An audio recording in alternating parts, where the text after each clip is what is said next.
In too many of our workplaces, being black and minority ethnic can hold you back. Going to work fundamentally is about earning money to be able to participate in society.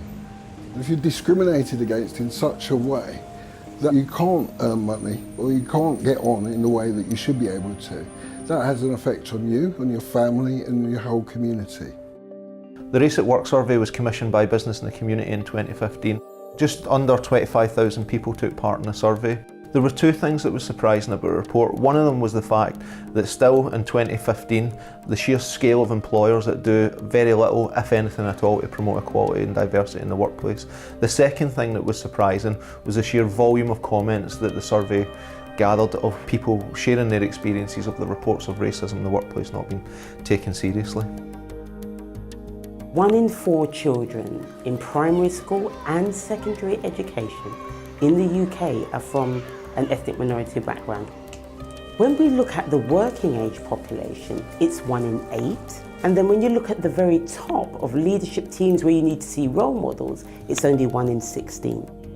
We can't just leave race to work itself out. The Race Relations Act was introduced in 1965, but was missing vital details. Amendments followed to outlaw refusal of employment based on ethnic background, indirect discrimination, and to place a duty on public authorities to act with due regard to promote equality of opportunity. The Equality Act 2010 prohibits discrimination and harassment against people who possess one of the protected characteristics. It is almost 50 years since the Race Relations Act was amended to outlaw discrimination in employment.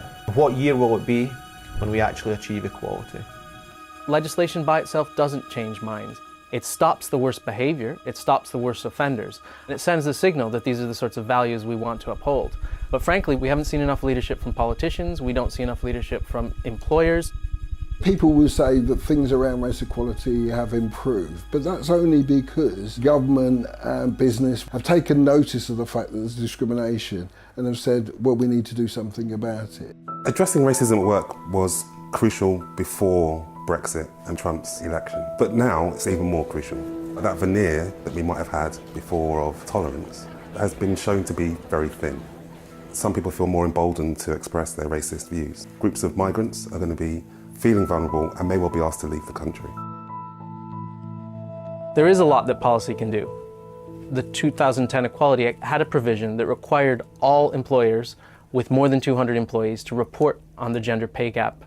If it works to reduce those pay gaps for gender, it'll work for race. We've got an Equalities and Human Rights Commission, but it's been starved of cash. It doesn't really play the role of an enforcer, and it's not really independent from government as it's supposed to be. Another thing that policy should be doing is removing barriers to making claims against racist discrimination. It's emotionally traumatic. People don't want to take claims. Introducing fees has reduced the number of people being able to make claims, but it hasn't reduced racism in the workplace, and we need to see those fees removed completely.